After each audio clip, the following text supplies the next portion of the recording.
Bueno,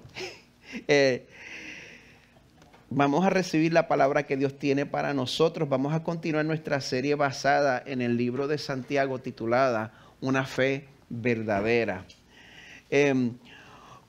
Como han pasado 3 semanas desde la última vez que nosotros cubrimos esta serie de Santiago, yo quiero tomar un minuto para ponerlos al día. ¿Están listos para ponerse al día en cuanto a esta serie? Amén. Muy bien. Bueno, como les dije en la presentación que acabamos de tener, Crosspoint Español, tanto Crosspoint Español como Acts 29, nosotros afirmamos que Dios es soberano en la salvación de los pecadores. O sea, que nosotros creemos en las llamadas doctrinas de la gracia. ¿Me siguen, verdad? Bueno, ¿qué sucede? Cuando uno dice que uno cree en las doctrinas de la gracia, uno encuentra muchas objeciones. Una de las objeciones que uno encuentra es que te dicen, tú crees que salvo, siempre salvo, ¿verdad? Te llaman de esa manera, de una manera despectiva. Y pues una de las objeciones más frecuentes que encontramos en contra de esta doctrina es cuando te dicen pues que si tú enseñas que Dios es soberano sobre la salvación, eso va a resultar en personas que no le importa obedecer a Dios. Si usted enseña que Dios es soberano sobre la salvación, el resultado va a ser que a la gente no le va a importar obedecer a Dios. ¿Quién ha oído esa objeción? Yo he oído esa objeción. Mi respuesta humilde a esa objeción es que entre el asunto de la soberanía de Dios y la salvación y el asunto de la responsabilidad humana, no es necesario escoger una o la otra.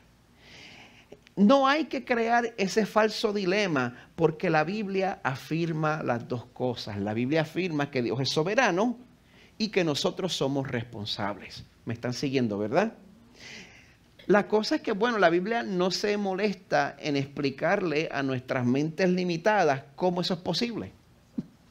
No nos los explica, pero no se equivoquen. Porque la misma Biblia que nos dice en Efesios 2 que Dios, que es rico en misericordia por causa del gran amor con que nos amó, aun cuando estábamos muertos en nuestros delitos, nos dio vida juntamente con Cristo. En ese punto, ¿verdad? La misma Biblia que nos dice en Santiago 1:18 que fue en el ejercicio de su voluntad, el ejercicio de la voluntad de Dios, algo que Dios hizo porque Él quiso. Como Él quiso, Él nos hizo nacer por la palabra de verdad. Pues la misma Biblia que afirma esa soberanía, esa misma Biblia que está llena de verdades indicativas que nos dicen lo que Dios ya ha hecho por nosotros, es una Biblia que también está llena de verdades imperativas. Tiene verdades indicativas y tiene verdades imperativas que nos muestran las exigencias de un Dios santo. Pues este libro escrito por Santiago, uno de los hermanos de Jesús, este libro nos enseña que cuando nuestra fe es verdadera, nosotros vamos a ser verdaderamente transformados en nuestra manera de ser. Si su fe es verdadera. Este libro nos hace un llamado a que nosotros echemos mano a esa identidad que ya es nuestra, ya nos pertenece si en verdad hemos creído en el sacrificio de Jesús. Pues una característica de esa identidad nueva es que tenemos acceso a algo que Luis nos estaba enseñando la última vez que nos predicó. Tenemos acceso a algo que Santiago llama la sabiduría de lo alto. Es algo que podemos accesar a través de nuestra nueva identidad. Pues en esta serie hemos visto que Dios nos promete dar esa sabiduría. Esa sabiduría es una promesa del Señor.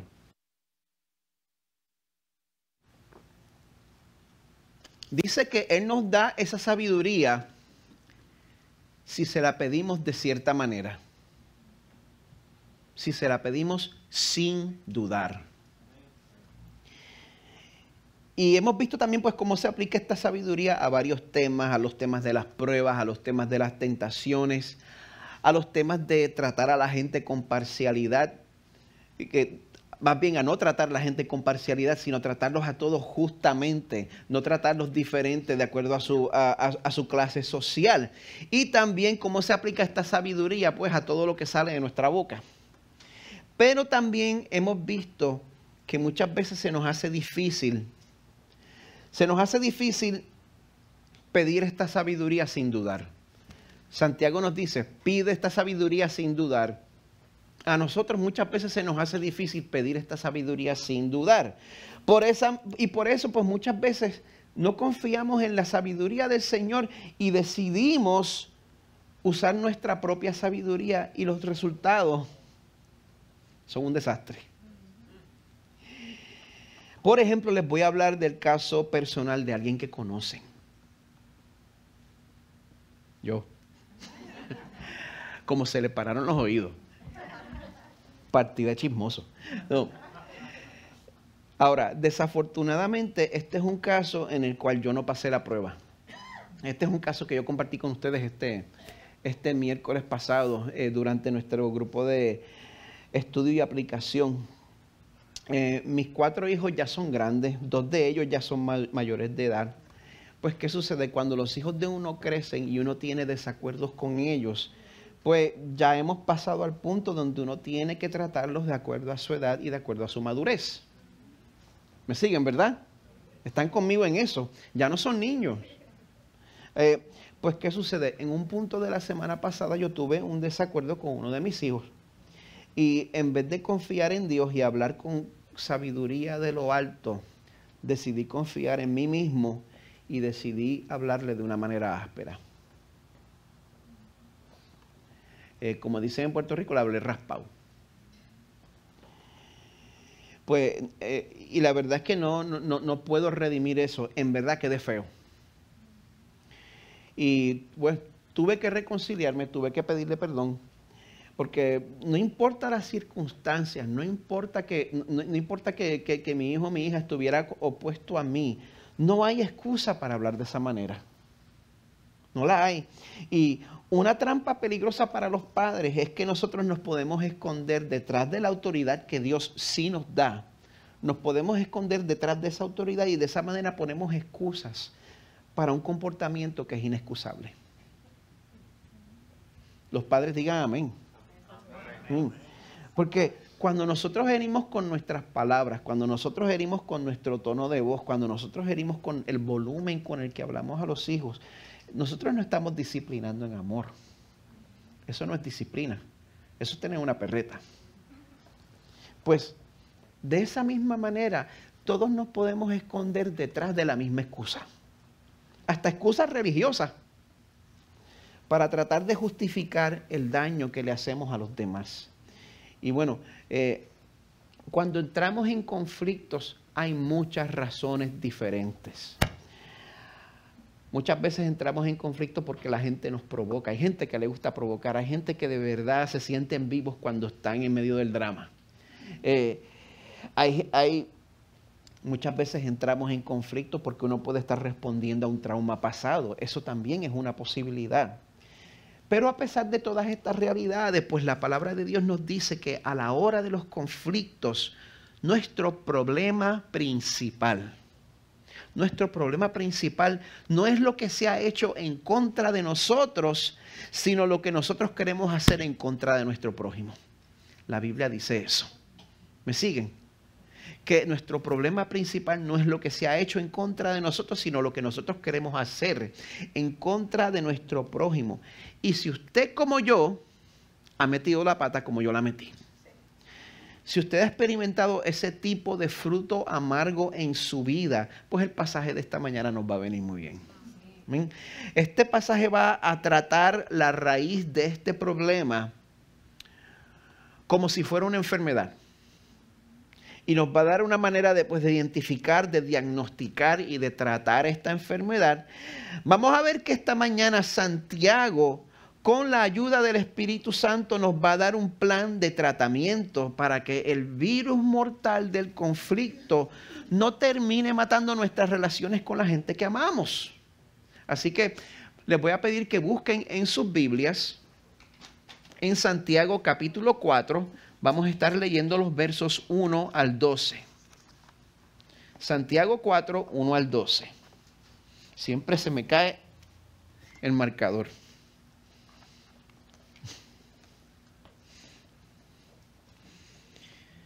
La última vez que se predicó del libro, que fue la vez que Luis nos predicó, él nos habló sobre lo que es la sabiduría de lo alto, así como terminó el capítulo 3. El fin del capítulo 3 nos describe el fruto, lo que sucede cuando nosotros utilizamos la sabiduría de lo alto. Dice Santiago 3, 17 y 18, nos dice que la sabiduría de lo alto es primeramente pura, después pacífica, amable, condescendiente, llena de misericordia y de buenos frutos, sin vacilación, sin hipocresía. Y la semilla cuyo fruto es la justicia se siembra en paz para aquellos que hacen la paz. Así fue como terminamos la última vez que estuvimos en la serie de Santiago. Pues ahora, pasando al capítulo 4, vamos a contrastar el fruto de la sabiduría con el fruto amargo de la sabiduría del mundo. Vamos a comparar esas dos realidades. Porque la sabiduría del mundo pues es un cuento distinto, es una sabiduría cuyo combustible es la ambición personal. Así que comenzando en el capítulo 4, comenzando en el verso 1, llegando hasta el 12, versión Nueva Biblia de las Américas, Santiago nos pregunta pues de la manera más práctica posible, ¿de dónde vienen las guerras y los conflictos entre ustedes?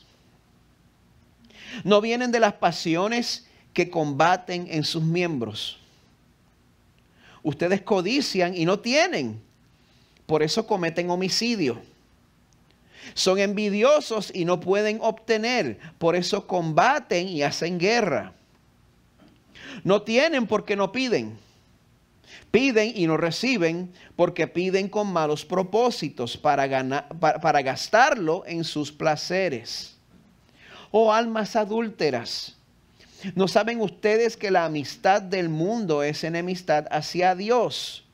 Por tanto, el que quiere ser amigo del mundo se constituye enemigo de Dios. ¿O piensan que la Escritura dice en vano, Dios celosamente anhela el Espíritu que ha hecho morar en nosotros? Pero Él da mayor gracia. Por eso dice, Dios resiste a los soberbios, pero da gracia a los humildes. Por tanto, sométanse a Dios. Resistan pues al diablo y huirá de ustedes. Acérquense a Dios y Él se acercará a ustedes. Limpien sus manos, pecadores. Y ustedes de doble ánimo, purifiquen sus corazones. Aflíjanse, lamentense y lloren. Que su risa se convierta en lamento y su gozo en tristeza. Humíllense en la presencia del Señor y Él los exaltará. Hermanos, no hablen mal los unos de los otros. El que habla mal de un hermano o juzga a su hermano, habla mal de la ley y juzga a la ley. Pero si tú juzgas a la ley, no eres cumplidor de la ley, sino juez de ella. Solo hay un legislador y juez, que es poderoso para salvar y para destruir.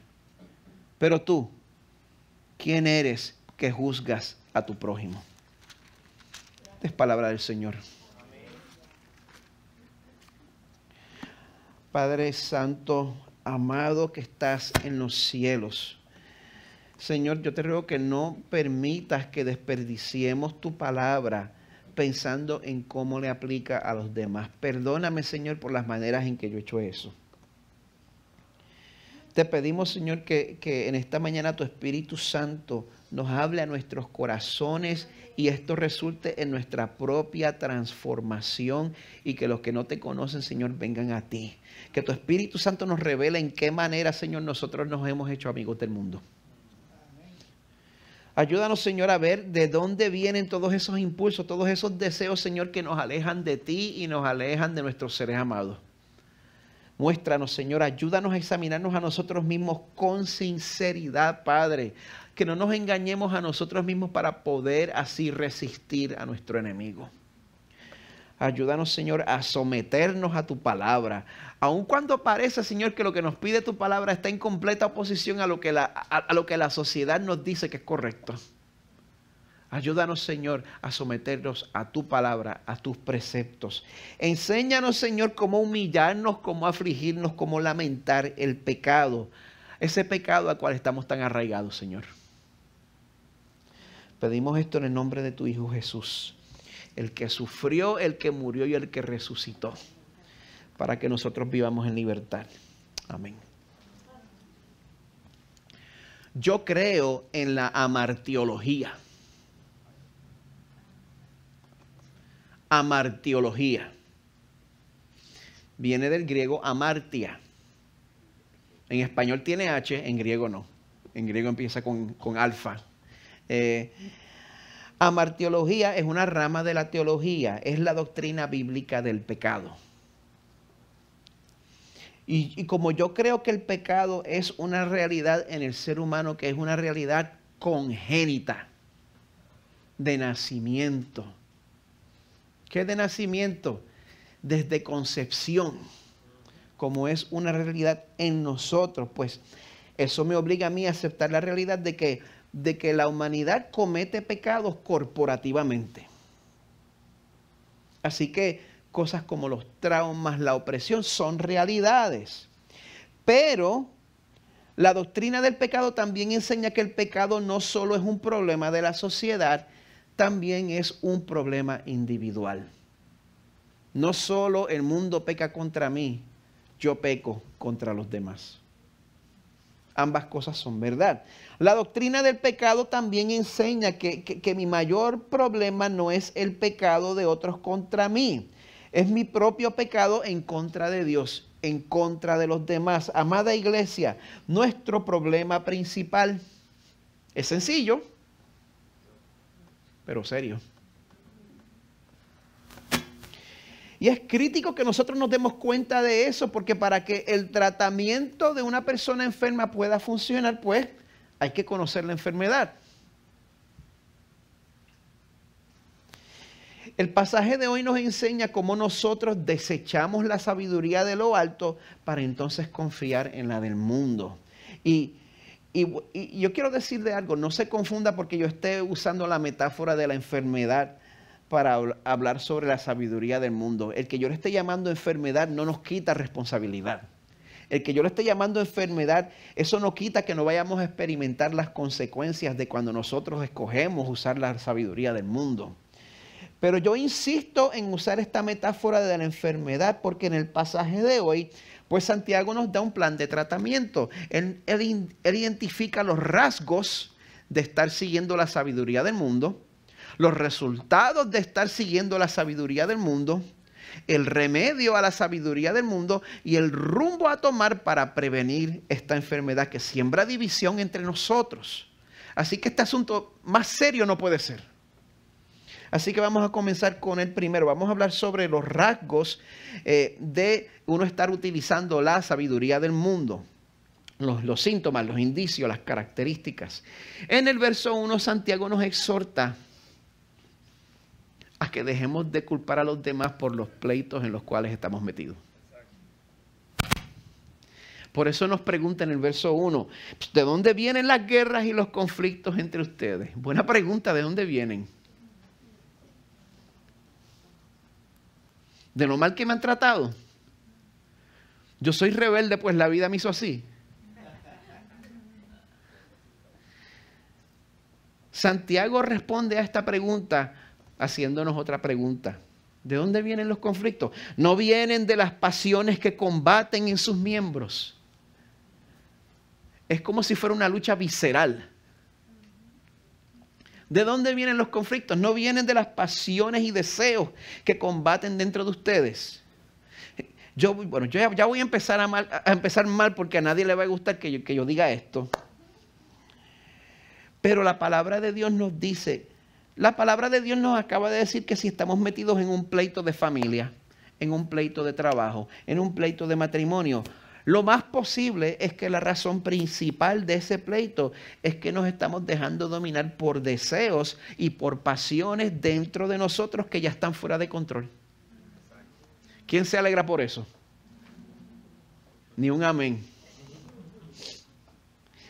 Y lo que me sorprende de esto es que Cuando nosotros leemos cartas, siempre estamos pensando en Pablo hablando con una iglesia. Ese no es el caso aquí. Santiago está dirigiendo esta carta a todos los santos en la dispersión, a todos los judíos que estaban dispersos por la persecución. Así que esto nos aplica a nosotros también. Esto no es una situación específica que estaba sucediendo. Es un problema que enfrentamos todos, aunque seamos creyentes. Esto no era una congregación que estaba siendo particularmente carnal. Esto era una carta general. Y miren lo serio que es este problema. Él lo describe en el verso 2. Ustedes codician y no tienen.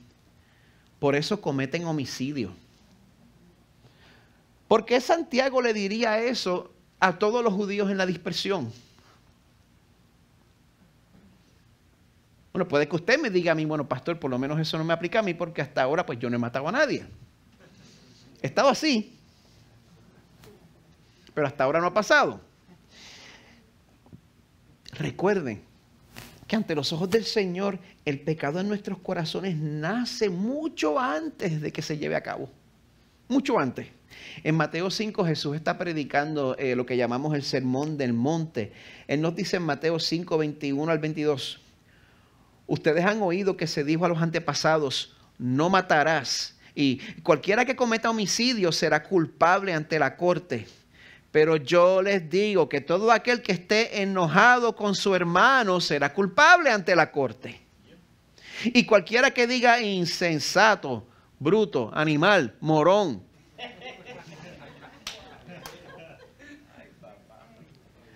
a su hermano será culpable ante la Corte Suprema.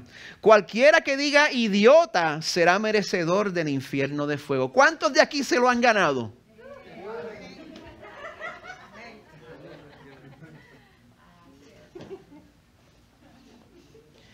Esto significa que ante la perfección de un Dios santo, todos nosotros hemos asesinado en nuestros corazones desde la comodidad de nuestros carros en el tráfico de Orlando.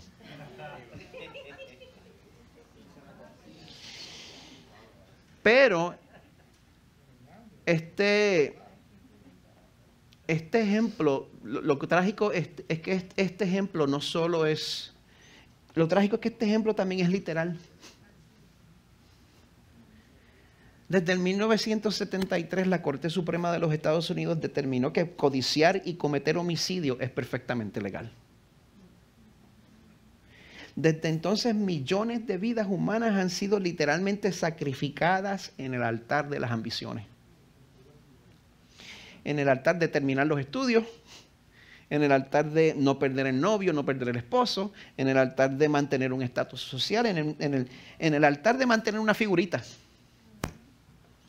Cuando Santiago dice, ustedes codician y no tienen, por eso cometen homicidio. Gente, toda la raza humana quedamos retratados. Él no está exagerando. Y si el ejemplo que les di del tráfico pues no es suficiente, pues en el verso 2 continúa con más ejemplos. Ejemplos de cómo nuestros deseos egoístas resultan en acciones egoístas y hasta en oraciones egoístas. Dice, ustedes son envidiosos y no pueden obtener. Por eso combaten y hacen guerra. Amada iglesia, espero que vuelvan la semana que viene. La mayoría de las veces en que nos metemos en litigios y batallas legales es porque estamos confiando más en la sabiduría del mundo que en la divina. Se lo dejo ahí. Porque no dependemos de Dios, nuestro proveedor, nuestra fuente. Y dije la mayoría de las veces, comprendo que siempre hay excepciones a la regla. Por eso Santiago nos dice en el resto del verso 2, no tienen, porque no piden, porque no dependemos de Dios. Pero aun cuando pedimos lo hacemos con intenciones corruptas. Verso 3, piden y no reciben, porque piden con malos propósitos para gastarlo en sus placeres. Cuando nosotros hacemos eso, cuando nosotros venimos ante el Señor y le decimos, Señor, tú no me interesas, lo que me interesa es que me des cosas. No te quiero a ti, quiero tus cosas. Pues entonces el resultado es conflicto. Conflicto familiar, conflicto matrimonial, conflicto en el trabajo. Estás teniendo conflicto en tu vida ahora mismo.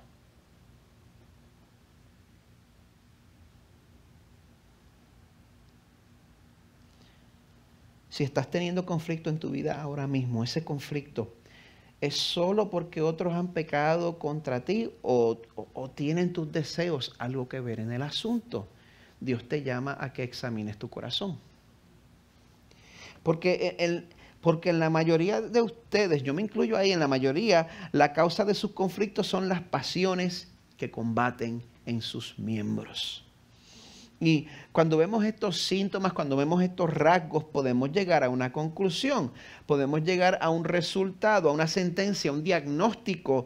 Y ese resultado, pues, como les dije, es sencillo, pero serio. En el verso 4, Santiago le dice a su público, a los creyentes, a nosotros, oh, almas adúlteras. ¿No saben ustedes que la amistad del mundo es enemistad hacia Dios? Por tanto, el que quiere ser amigo del mundo se constituye enemigo de Dios. Que muchos me decían a mí cuando era joven, tienes amistad con el mundo, vas a ser enemigo de Dios porque me gustaba el rock, o porque el pelo estaba larguito, no sé. Cuando yo era joven, hace como 10 años, ¿verdad?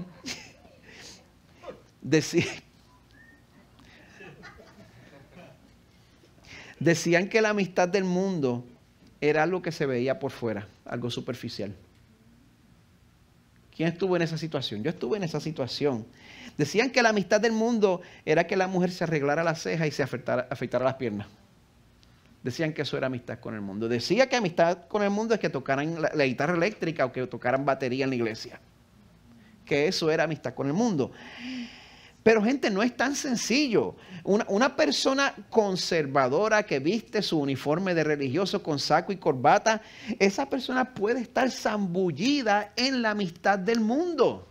¿Usted sabía eso? Porque la amistad del mundo es cuando nosotros deseamos algo más que a Dios. Si deseamos el placer más que Dios. Si deseamos el confort más que a Dios, si deseamos poder más que a Dios, si deseamos aprobación más que a Dios, si deseamos estatus más que a Dios, si necesitamos reconocimiento y lo queremos más que a Dios, si queremos crecimiento profesional más que a Dios, esa es la amistad del mundo. Si queremos eso tanto que estamos dispuestos a sacrificar nuestros compañeros, amigos y familiares y líderes espirituales en ese altar, la palabra de Dios dice que somos amigos del mundo. Y la palabra de Dios dice que nos estamos haciendo enemigos de Dios. Y compara esa ambición, compara esos deseos con la misma traición de cometer adulterio. Pero nuestro Señor no tiene planes de compartir a su novia. El Señor no tiene planes de compartir a la iglesia con ningún otro amante. El verso 5 nos pregunta, ¿piensan que la Escritura dice en vano, Dios celosamente anhela el Espíritu que ha hecho morar en nosotros?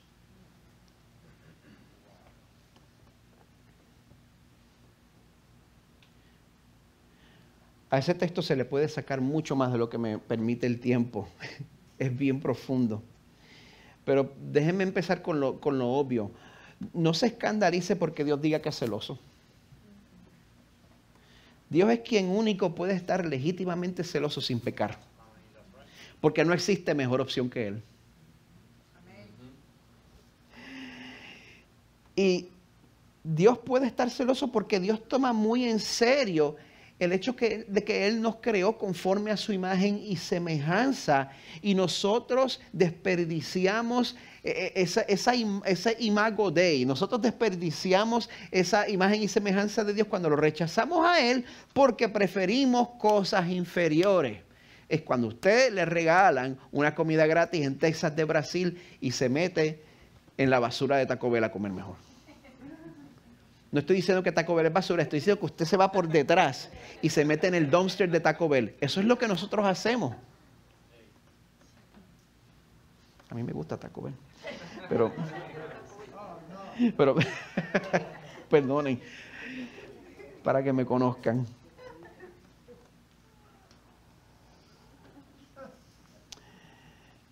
Dios no es celoso porque es inseguro.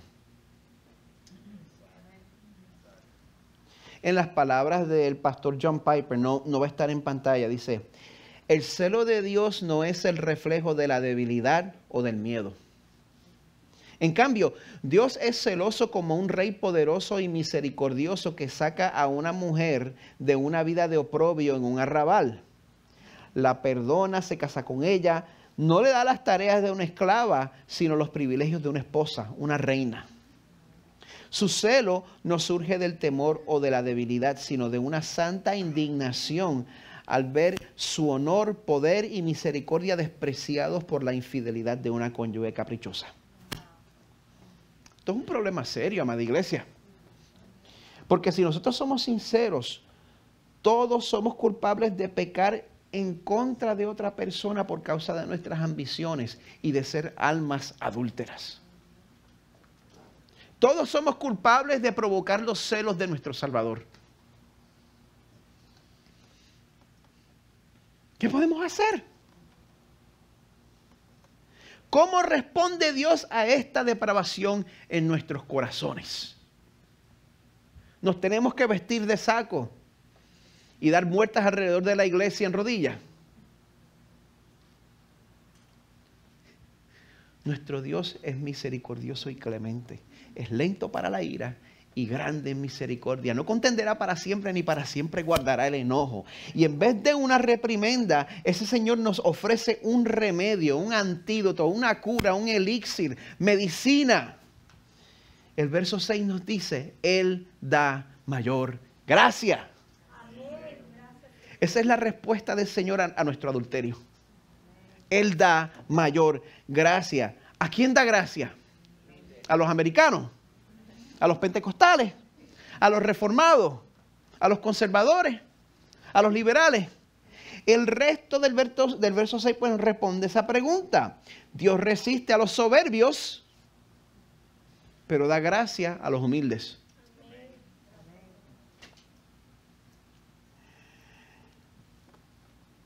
Por esa razón, pues nosotros, en vez de tratar de excusar nuestro comportamiento, en vez de llegar al Señor diciendo: ay, pero es que tú no conoces a fulano, cómo me tiene la vida hecha cuadrito.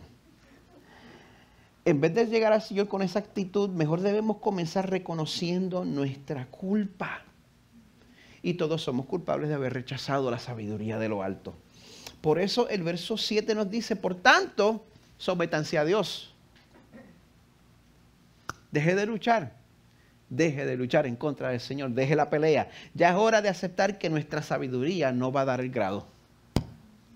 El resto del verso 7 y el verso 8 nos dicen cómo nos debemos someter a Dios. Dice: resistan pues al diablo y huirá de ustedes.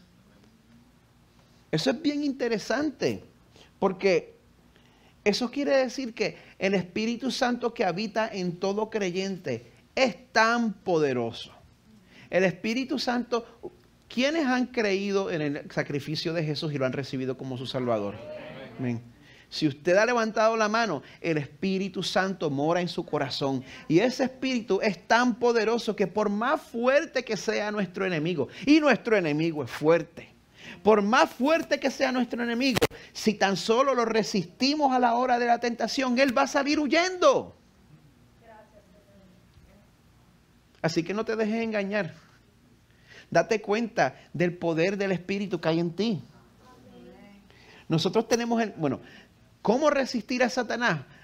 Eso es lo bueno de usted estar en las clases de los miércoles. El miércoles pasado hablamos de que tenemos el mismo ejemplo de Jesús, en el cual Él resiste la tentación del desierto, en el desierto, usando la palabra de Dios como su espada. No importa cuál sea el área de tu debilidad, tú puedes usar esa misma espada en tu lucha. Esta espada habla directamente a la lucha que tú estás pasando. Y si no sabe cómo, te podemos ayudar. Para eso estamos aquí. Por eso Santiago nos exhorta en el verso 8. Acérquense a Dios y Él se acercará a ustedes. Acérquense a Dios y Dios va a estudiar tu caso. Y quizás te da una cita. No dice eso, ¿verdad? Acérquense a Dios y Dios se acercará a ustedes. ¡Qué garantía tan hermosa! ¡Qué garantía tan valiosa! ¿Tú quieres sentir que Dios está cerca de ti? ¿Quién quiere sentir que Dios está cerca de usted? Acércate a Él. Así de fácil. Y aquí está la receta para acercarnos a Dios. Limpien sus manos, pecadores. ¿No te gusta que te llamen pecador? Vamos a tener un problema con la Biblia. Limpien sus manos, pecadores. ¿Cómo podemos alcanzar esa limpieza? Si ustedes han creído en Jesús como su Salvador y mediador, Jesús les dice en Juan 15, ustedes ya están limpios por la palabra que les he hablado. Permanezcan en mí y yo en ustedes. Nosotros permanecemos en Jesús cuando nos enchufamos a la fuente a través de la lectura de la palabra y de la oración. Eso nunca va a pasar de moda. Y es así como podemos cumplir la exhortación final del verso 8, donde se nos dice, ustedes de doble ánimo, purifiquen sus corazones.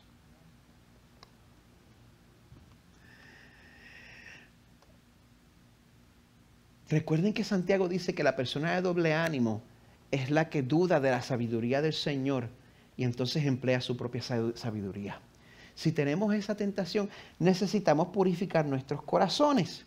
¿Cómo purificamos nuestros corazones? Bueno, estando más conectados con Dios que con Netflix, más conectados con Dios que con Prime, más conectados con Dios que con Dish Latino. Le tengo la lista entera ahí. Porque si estamos más conectados con Dios que con todo lo demás, nuestras decisiones van a estar dirigidas por el Espíritu, nuestras decisiones van a estar dirigidas por la palabra de Dios y no por los valores de este mundo. Amén. Pero recuerden que Dios le da esta gracia ¿a quiénes? A los humildes, gracias. Y para que nosotros podamos venir ante Dios con un corazón humilde, nosotros tenemos que reconocer nuestro pecado. ¿A quién le gusta eso? A mí no me gusta. Tenemos que reconocer nuestro pecado y tenemos que tener una actitud apropiada ante esa realidad. Y cuando yo digo esto, saber que somos pecadores y tener la actitud apropiada en cuanto a nuestro pecado. Para este mundo yo estoy hablando en marciano. Porque todos queremos ser exaltados. Todos queremos que se nos haga la sillita. ¿Quién sabe lo que es eso que te hagan la sillita? En Puerto Rico lo hacían, venían dos amigos tuyos, se ponían uno al frente al otro y se agarraban los brazos así, y entonces a la persona que querían exaltar, pues lo sentaban ahí y te subían, y eso era que te hicieran la sillita. Y cuando yo era chiquito, no había algo que me gustara más a mí de que me hicieran la sillita.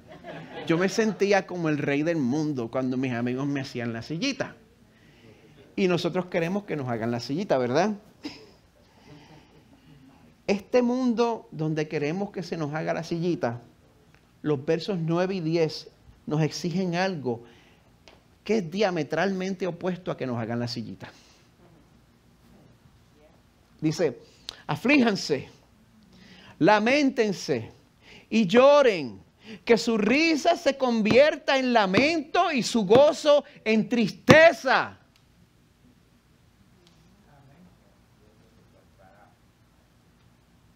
Humíllense en la presencia del Señor y Él los exaltará. Pero es que no queremos esperar, queremos exaltarnos a nosotros mismos y Dios nos invita. Yo lo voy a hacer, permite que yo te exalte, ven a mí humillado. No te voy a dejar, no te voy a dejar solo, no te voy a dejar sola. Ahora, ¿por qué Dios nos pide que tengamos esta actitud en cuanto a nuestro pecado? quiere que nos demos cuenta que Él toma el pecado en serio. Quiere que nosotros recordemos que para que nuestra culpa fuera removida, para que nuestro pecado fuera perdonado, primero fue necesario que Jesús, el único hombre perfecto, el Cordero de Dios sin mancha, fue necesario que Él sufriera una muerte horrible, cruel y violenta y que fuera abandonado por el Padre para que nosotros fuéramos perdonados.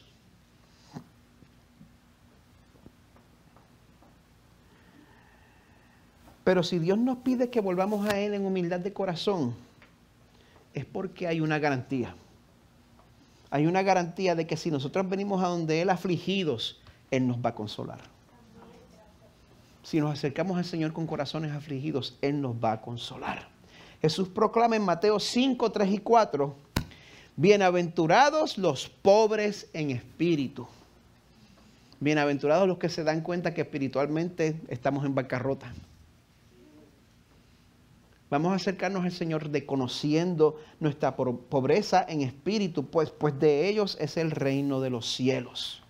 Bienaventurados los que lloran, bienaventurados los que lamentan su pecado, bienaventurados los que lamentan las consecuencias de su pecado, bienaventurados los que lamentan el pecado que sale de nuestro corazón como si fuera un manantial. Bienaventurados los que lamentan la realidad de que el Señor me centra y yo me voy a la deriva. Bienaventurados los que lamentan eso, pues ellos serán consolados. Si venimos ante nuestro Señor lamentando la realidad de nuestro pecado, ¿sabes?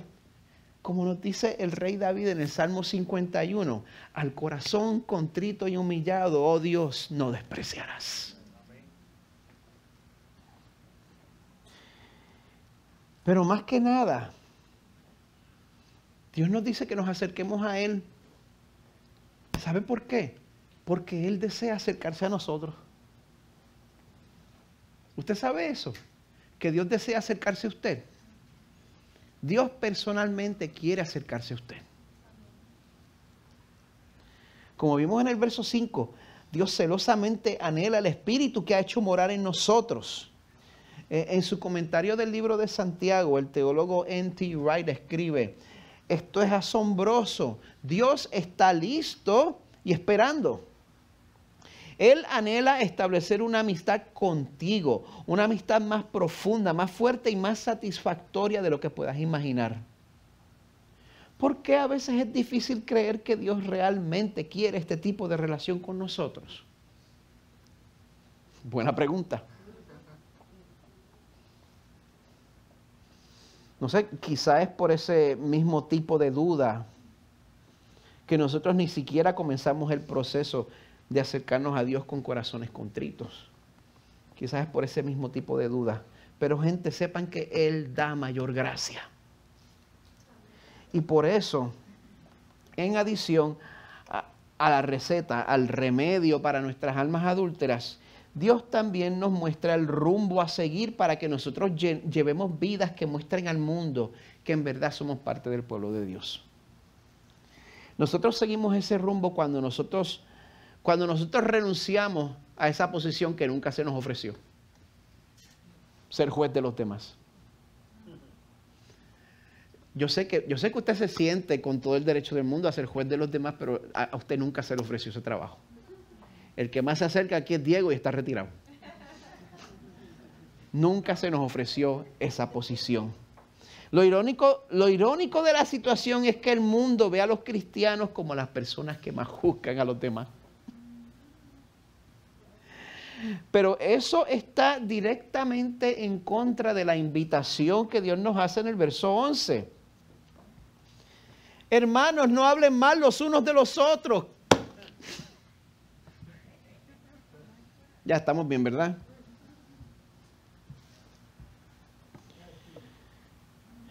No hablen mal los unos de los otros. Esto a mí me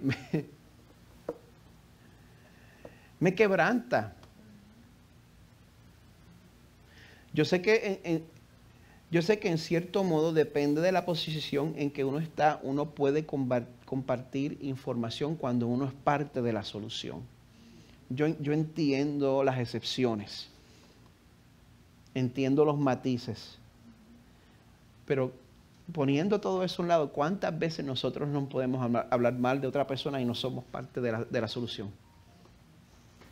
Hermanos, no hablen mal los unos de los otros. El que habla mal de un hermano o juzga a su hermano, habla mal de la ley y juzga la ley. Pero si tú juzgas a la ley, no eres cumplidor de la ley, sino juez de ella. O sea, el hecho de que tú te estés vendiendo como la persona más santurrona, no quiere decir que lo sea. Una vez más, Dios no me ha dado ese trabajo a mí. ¿Quiénes de ustedes son jueces de la ley aquí? Muy bien, están pendientes. El verso 12 concluye diciéndonos que solo hay un legislador y un juez que es poderoso para salvar y para destruir. ¿Ustedes vieron las cosas que Dios hace? Él salva y destruye.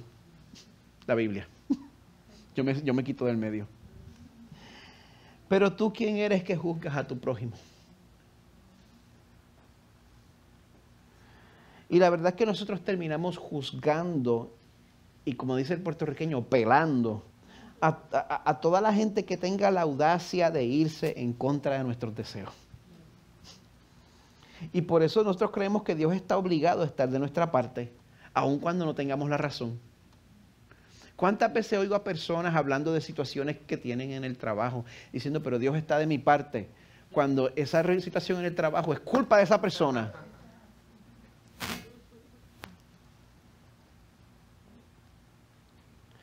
Nosotros nos creemos que Dios nos ha dado la autoridad de escribir salmos nuevos, salmos imprecatorios nuevos, para maldecir a nuestros enemigos. A mí me gustaría, pero no es el caso. Nosotros pondríamos el grito en el cielo si nos trataran a nosotros con la misma severidad que tratamos a los demás. En la serie del Señor de los Anillos, Lord of the Rings, el personaje de Frodo decía que otro personaje, Gollum, merecía la muerte. Y cuando él dijo eso, el mago Gandalf le responde, muchos de los que viven merecen morir. Y algunos de los que mueren merecen la vida. ¿Puedes devolver la vida? ¿Quiénes de ustedes pueden? Vamos a ver las manos. Ni uno de ustedes. ¿Puedes devolver la vida? Entonces no te apresures a dispensar muerte y juicio.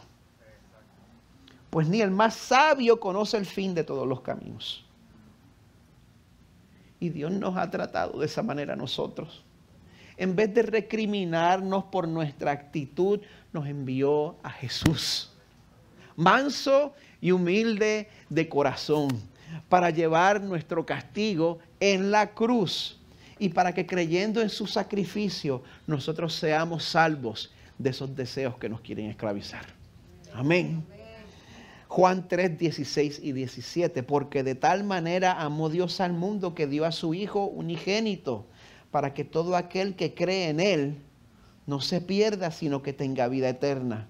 Porque Dios no envió a su Hijo al mundo para juzgar al mundo, sino para que el mundo sea salvo por Él. Así que en esta mañana, si no has creído, yo te invito a que creas y recibas vida eterna. El equipo de adoración puede pasar y tomar sus lugares. Ahora, si ya has creído, si has recibido el sacrificio de Jesús, yo quiero invitarlos a todos a que renueven su pacto con el Salvador, participando junto con nosotros en el sacramento de la comunión.